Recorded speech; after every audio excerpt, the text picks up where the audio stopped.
Hello everyone! It's our first video for this class. So hopefully you found it okay and no troubles so far. This is a good section to start off on actually. It's kind of just a warm-up and use a little bit of logic to answer the questions, but it's not too bad.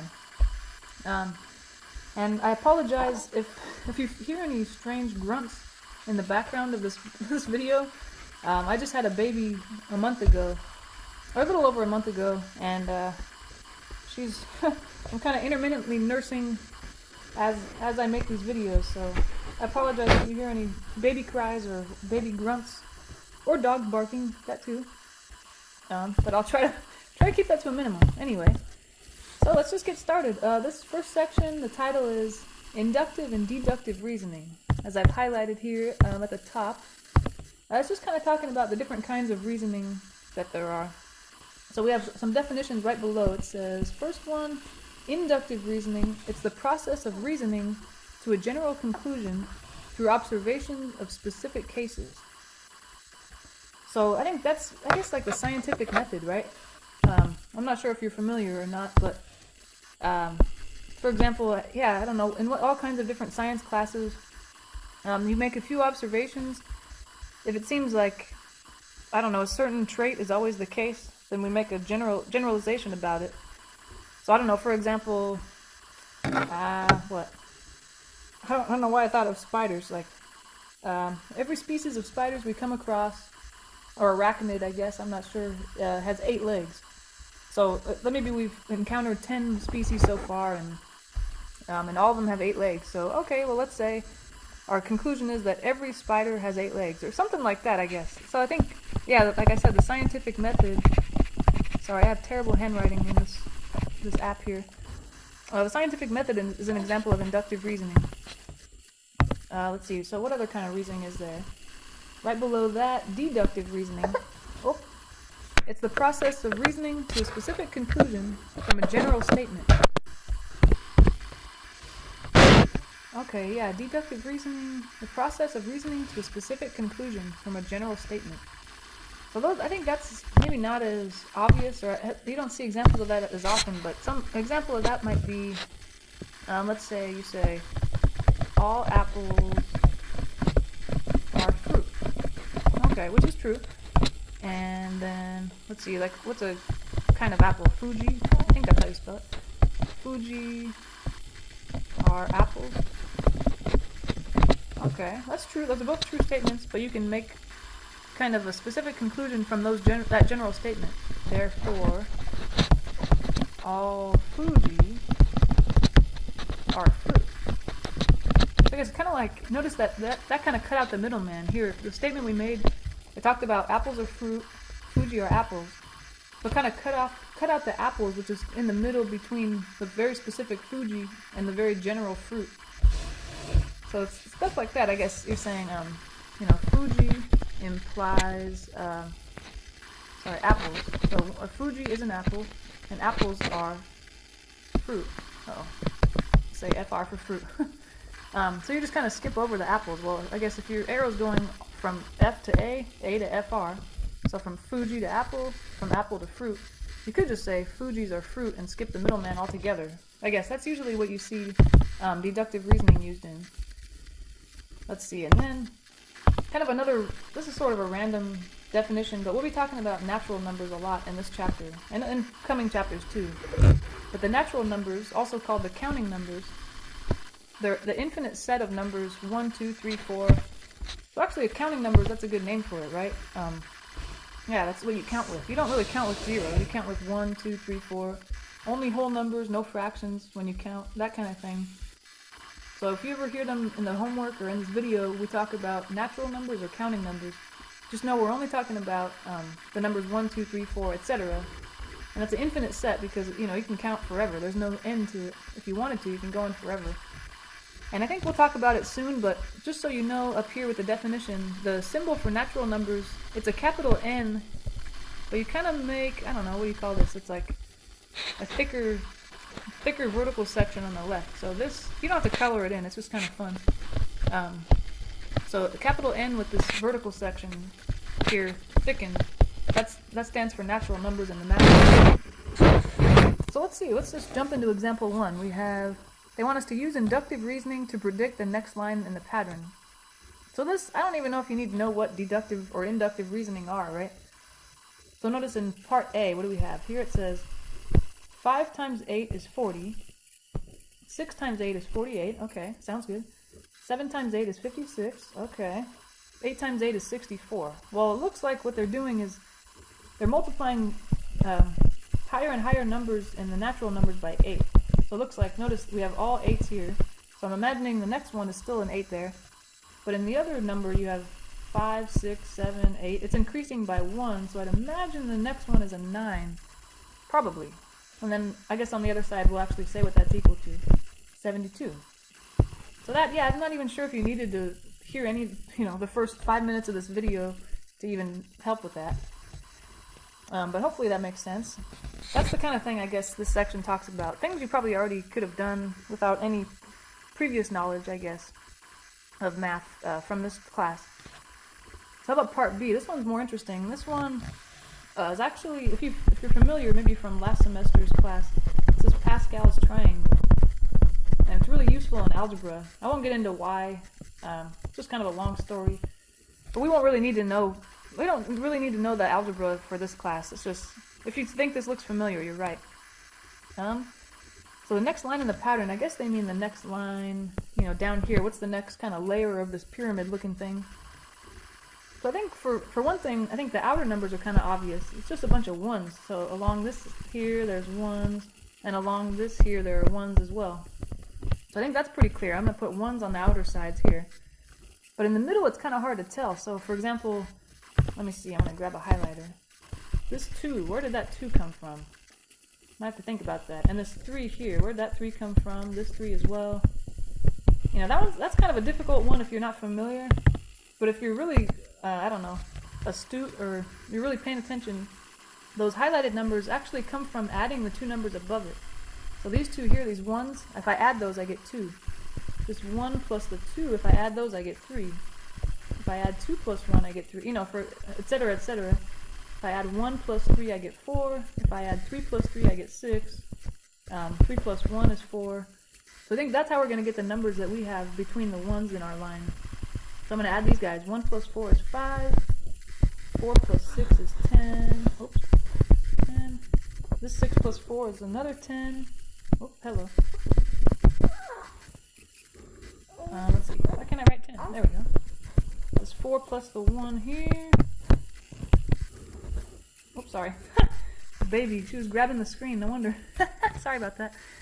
I was wondering why it wouldn't work, because she was holding it and trying to zoom in. Anyway, 4 plus 1 is 5. There we go. There's our line. So yeah, the more difficult ones, I don't know, it's not like, if I couldn't get one of these problems, I couldn't understand it, or couldn't come up with the next line, I don't think it's because I don't understand the section of the book very well. I think it's just, I just don't happen to see the pattern, and there's not really a way to teach that. It's just, the more of these problems you do, the better you'll get. Let's see. Okay, now moving on. Example 2. What do they say here? Part A. Use inductive reasoning to predict the next number in the pattern. So I guess kind of similar. I don't know if there's a way to teach what to do. It's just kind of like the more of these you do, the better you'll get. So it looks like here they're starting out with a -5, and they move to -1. Okay, I think there's all kinds of ways you can get from -5 to -1, but supposedly whatever you did to get from -5 to -1, you can do the same thing to get from -1 to 3, and then from 3 to 7, then from 7 to 10. So I think this is one of the ones that's kind of easier to come up with, especially when you look at the positive numbers. From 3 to 7, you're adding 4. From 7 to 10, you're adding 4. Wait, adding 4. No, you're not adding 4. Uh-oh. You know what? I think I messed up, you guys. Sorry. I meant for this to be an 11. So I meant for it to be adding 4. I'm sorry. So if you don't mind, change that to an 11 there. I was trying to make the first one more obvious, and then I messed it up and made it less obvious. So sorry. It should be -5, -1, 3, 7, 11. Sorry about that. And now what I meant to happen is actually happening. We're adding 4 to get from one to the other. And I think that holds true for the negatives as well, right? -5 plus 4 is -1. -1 plus 4 is 3. On and on and on. So I think to get to the next number, I'm going to add 4 as well. 11 plus 4 is 15, so that would be the next number in the pattern. But some of these are a little tougher to come up with. So the next one, I'm looking at these numbers. Okay, I got 1, -8. Okay, well, to get from 1 to -8, you subtract 9, right? But I think to get from -8 to 27, you can't subtract 9. So that can't be it. It's not. I don't think it's adding or subtracting. And then multiplying, I don't think it's multiplying either, because to get from 1 to -8, you multiply by -8. But that's definitely not how you get from the -8 to 27. So I'm thinking, well, first of all, these numbers alternate signs. So it looks like, the first number was positive, next one was negative, then positive, then negative. So I'm imagining the next number is going to be positive. Not that you have to put a plus sign, but just so I'm kind of reminding myself, well, the next one I think is going to be positive because they look like they're alternating. So I got that part down, the positive or the negative, the sign. But then I'm going to look at these numbers and say, how are they coming up with these?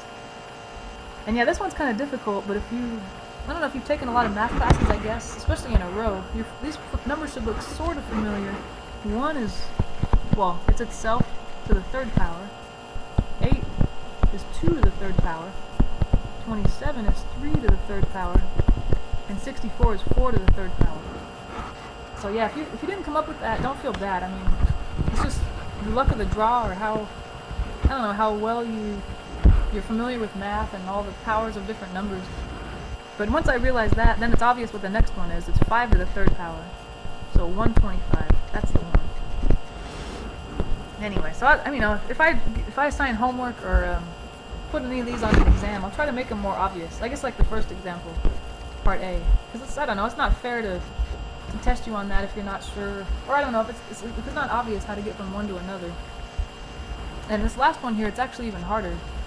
This is the Fibonacci sequence, if you've heard of that. Fibonacci. Oh, I always forget. I think Fibonacci has 2 C's and 1 N, or it's 2 N's and 1 C. I forget. Sorry. Who's some Italian guy? Fibonacci sequence. Okay. So this one, it's hard to tell, but you get each subsequent term by adding the previous 2. So it starts out with a 1 and a 1. So let's say if you add those 2 guys, 1 plus 1 is 2. Alright. Then to get to the next one, you add the previous 2. 1 plus 2 is 3. And then to get to the next one, 2 plus 3 is 5. Okay, so I think that's a hard one to notice too, but once you see that pattern, I'm going to say, well, the next number after all these guys must be the previous 2 added together. So what's 13 plus 21? That must be the next guy. Okay, 34. There it is. And these are all positive numbers, so I don't have to worry about the sign like in the last one. Is it positive or negative? Nah. Don't worry about that. Okay. I think we're doing good so far. Let's see, example 3.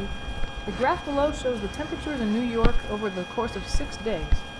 Okay, so it looks like here we have the temperature in Fahrenheit on the left side, and then the day, I guess, day 1, day 2, day 3, etc. on the bottom.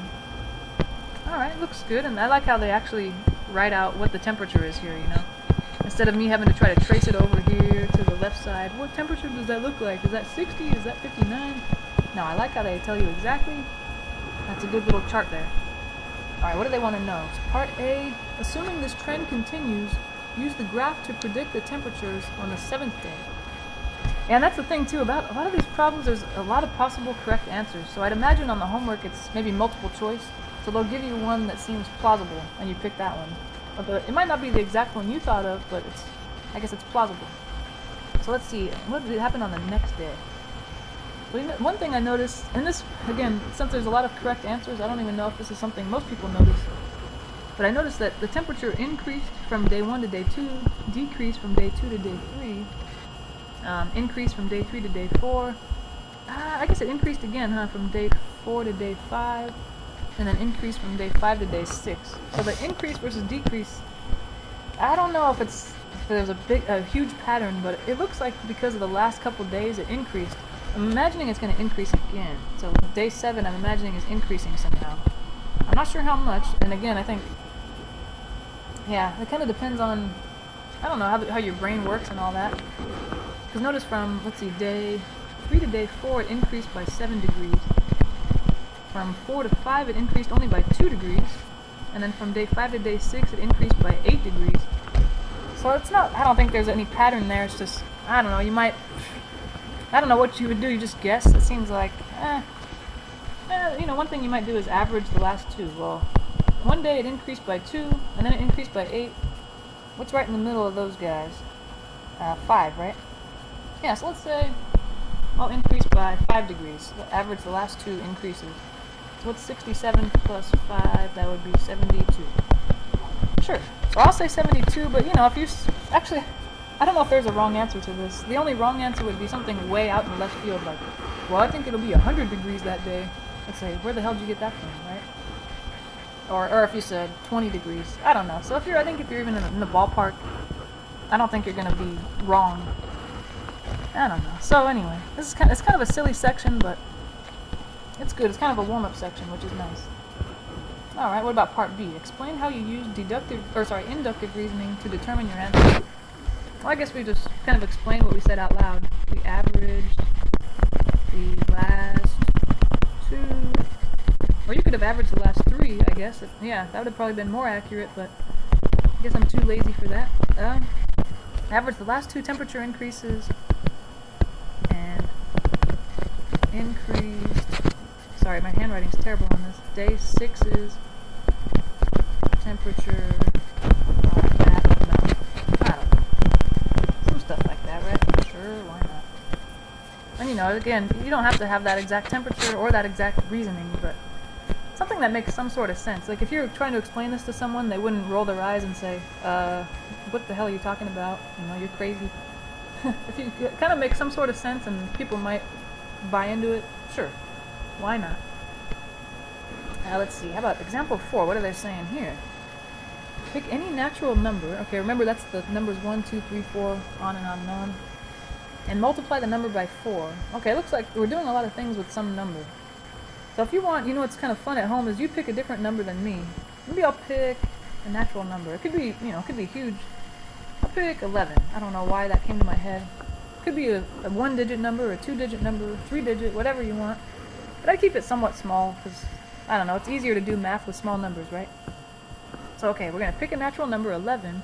So they want us to multiply by 4. Alright, what would that be? 11 times 4 is 44. Okay, got that. And then we're going to add 6 to that product. Alright, let me add 6. 44 and 6 is 50. Okay, I can handle this so far. Let me see, I'm going to divide the sum by 2. What's 50 divided by 2? 25. I can handle that. And then the last thing they want us to do is subtract 3 from the quotient. So we had 25. But if I subtract 3, 25 minus 3 is 22, right? I can do that math. Okay, so I think we've come to 22 as an answer. Alright, let's see, so we started, just so I'm remembering what we did, we started with 11. I don't really know if the in-between numbers are important, but we ended with 22. Okay, part A, they want to know, what was the relationship between the resulting number and your original number? Well, you notice the end result, 22, is double 11, or 2 times 11. I don't know how you want to say that. Or 2 times 11. So I wonder if you came up, if you came up with a different number than me besides 11, and you did this, did the same thing happen? The end result was double the original? That would be interesting. So that's why part B they say, arbitrarily select some different numbers and repeat the process, recording the original and the end. So I feel like maybe if I do this one more time and the end result is double the original, that would be a good sign. Let's see, so, okay, last time I did 11, maybe I'll do a bigger number. That sounds kind of more interesting. What about 51? No, that is 50. Why make it hard on yourself, right? Let's see, 50. So then, okay, I'm going to remind myself this is where I'm starting. And what do they want us to do first? I got to look back. They want us to multiply that number by 4. 50 times 4 is 200. And then after you multiply by 4, they said add 6 to the product. That's 206. I can handle that. Then they want us to divide the sum by 2. Let's see, what's 206 divided by 2? That's 103. And then the last step was to subtract 3 from that. 103 minus 3, I can handle that. 100. That's where we're ending. So look, it does seem like from start to finish, from 50 to 100, it is double. So I'm imagining, even though I only did this twice with 2 different numbers, I'm imagining this is probably going to happen no matter what number I pick. which is kind of interesting. Okay. So I have a part C. They say, can you make a conjecture regarding the result when the process is followed? I don't know. So I'd probably say something like, when this process is followed, you end up with double the original number, or something like that. Yeah. When this process, or you can say it in different ways. I don't know. Or it's multiplied by 2, whatever. The result is double, or 2 times, whatever, the original number. Sorry, my handwriting is terrible. And I put an exclamation mark just to show everyone how amazed I am by that. Wow. Double. What the heck is happening in this life? Let's see, then part D, they want us to prove using deductive reasoning the conjecture you made in part C. Okay. Well, I guess there might be ways, you might be able to argue why this is true. Like, well, if you take any number and you multiply by 4, and I don't know, it might be a way to argue it verbally, but I think the best way to do it is algebra. So let's say, we want to just kind of think of this number that we're talking about in general. In general, let's call this number x, or n for number, whatever you want to call it. I guess algebra, I'm just so used to x. And let's write out an equation here. What does it say? So you're taking a number, and what was the first step? You're multiplying by 4. Let's see, so okay, that means you're taking that number and multiplying by 4. Usually in algebra you write 4x. And then you're adding 6 to that product. So the next step, the next step is 4x, you're adding 6. Alright. And what was the next thing they wanted us to do? Divide that by 2. Okay, well, in algebra usually you don't put a division sign, right? You put kind of like a fraction over 2, that means divide by. And then you're going to subtract 3 from that. Okay, it looks like after you're dividing, then you're subtracting 3. So I think that covers it. You're multiplying by 4, you're adding 6, you're dividing by 2, and then you're subtracting 3. So this is what we have whenever we, do this process to a number. Let's see if we can simplify that. Okay. Well, if it's been a while since you took algebra, don't worry, don't feel bad if you forgot this, but if you have a fraction like we have here, this 4x plus 6 over 2, you can write it as the first term 4x over 2 plus the second term 6 over 2. And you can do that anytime you have just one, when you have one term in the denominator. So it's only a 2, so I'm able to split the fraction like that. And I think that simplifies. Let's see, what is that? 4x over 2, the 4 and the 2 reduce to just a 2x. And then 6 over 2, that's 3, so I'm adding 3, and then subtracting 3.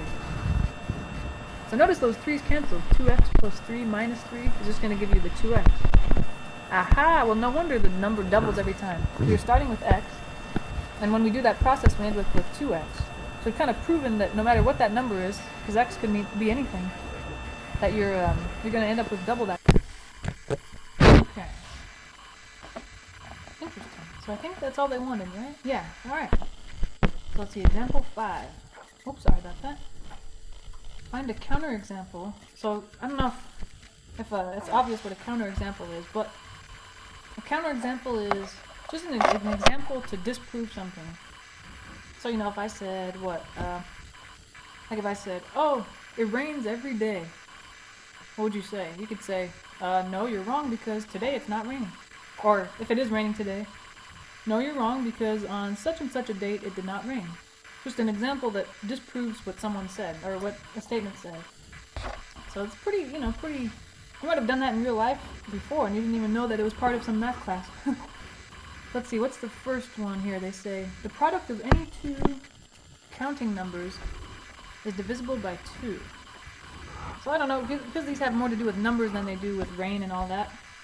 Usually what you can do is just come up with any example you want, and see if it's true. If it is true, maybe come up with a different example. Keep thinking of different examples until one, I don't know, I guess there's one that this doesn't hold for. So what does it say again? The product of any 2 counting numbers, let's just make them up. How about 3 and 7? Sure. Okay, the product of any 2 is divisible by 2. Product means multiply. 3 times 7 is 21. Is that divisible by 2? No. Okay, so there you go. 3 and 7.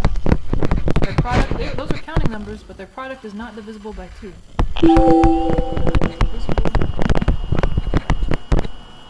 But I think, if you picked any two numbers where one of them was even. Like if I had chosen, let's see, like 2 and 11. Their product, 2 times 11 is 22. And that is divisible by 2. So that one I'd have to throw out, and I'd probably try to keep thinking of different examples until what they gave, or what they told me was not true. I think I got kind of lucky here. 3 and 7. Those are both odd numbers. That's why the product is not divisible by 2. How about the next one? The product of any two 3-digit numbers is a 5-digit number. Alright, I don't know about you, but as soon as I read that, I was thinking, I better get my calculator out. Because I do not feel like multiplying 2 3-digit numbers in my head, that kind of thing. Let me see, I'm going to get my handy-dandy calculator out, so I don't have to do that by hand. But I'll just come up with 2 random examples. 2 3-digit numbers. How about 123 and 456? That's how boring I am. 1, 2, 3, 4, 5, 6. Now let's multiply those, because they said the product, right? Okay. 123 times 456. I mean, of course, feel free to do this by hand if you want, but I think I'd rather use a calculator. 123 multiplied by 456. It's 56,000. Wow. 88. So what they say? It's a 5-digit number. Uh-oh. That is a 5-digit number. So I guess there are numbers that you multiply, they're 3-digit numbers, but you don't get a 5-digit number. I'm thinking, well, those 3-digit numbers I chose, they were kind of on the lower end. They're kind of small. 123, that's kind of small. What if I picked larger ones, like 800 times 900 or something? How's that work? Let's see. That one I don't think I really need a calculator for, but whatever. Now that sounds like a good counterexample, because look at that guy. 720,000 is 6 digits. Alright, so the first counterexample we tried to come up with was no good, but the second one works. Because 800 is a 3-digit number, 900 is a 3-digit number, but their product, 720,000, is not. That's pretty much how it goes. Let's try the next one. What do they say there? The difference of any two counting numbers. Okay, difference, first of all, is subtraction. If you don't remember that from algebra. Will be a counting number. Okay, well that one, you might just be able to use logic and think, when would there be two counting numbers that you subtract, and it's not another counting number? So since counting numbers are 1, 2, 3, 4, 5, and on and on and on, I guess, how would you get a number that's not one of those? I'm thinking a negative number. So is it possible to take two counting numbers, subtract them, something minus something, and get a negative number? Yeah, of course, as long as the first number is smaller than the second number. So, for example, if I had, 3 minus 4, something as simple as that, you get a negative number, but that's not a counting number. So that one, I don't know if you had to just come up with random examples like part A and part B. You just use logic to think of what numbers would actually work there. So that works, 3 and 4. Yeah, that's a good counterexample. So I think, actually, if you're wondering, well, what would I have to write here? Like, if this is on an exam, how much explanation am I having to give here? You can really just write this line here. 3 minus 4 equals negative 1, and then say something like this, not counting, or not a counting number. I don't know, kind of give a reasoning why you think this is a counterexample and why it works. It's really sad? This is the last problem in this section. We're having so much fun, and I feel bad that this is the last problem. But don't worry, you can go ahead and read the next section, watch the next video, try the homework, have a good time, Anyway, have a good time. Good one, right? What are we doing here? You have purchased a lottery ticket each week for many months, and you've not won more than $5. Yeah, that sounds about right, if you play the lottery. You decide based on past experience that you are not going to win the grand prize. That's probably a good call. And so you stop purchasing lottery tickets. That's probably pretty smart, yeah. Okay. What type of reasoning did you use? Inductive or deductive? Well, it looks like we took, I guess, past experience, and we made a general statement of it, Past experience. You don't have to write this down. You can just kind of think it in your head. Goes to a general statement. Let me look back at those definitions. Which one? Deductive or inductive sounds like that. Some experiences or some examples, I guess. Because every day that you buy the lottery ticket, that's an example of what happened. And you come to a general conclusion. Okay, let's see. So, inductive is what is it?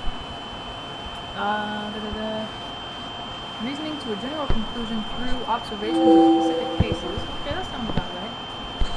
But deductive is you take reasoning to a specific conclusion from a general statement. I don't think that's true, right? We didn't take general statements and get a conclusion. We took observations of specific cases. Yeah, because remember, deductive reasoning is more like this here. All these types of things or those types of things. They're not examples or, every day I buy a lottery ticket, that's just one day. That's just one example. I think this one is inductive. Most reasoning is inductive, I'd say. Anytime some things have happened to you or happened in the past, and you take those and make a general statement, it's definitely inductive. Alright, well, I guess that's the end of that section. So, yeah, try the homework in that section. If you have a problem, please email me about it. I think there's an option for Ask My Instructor, on the website. That's a good one.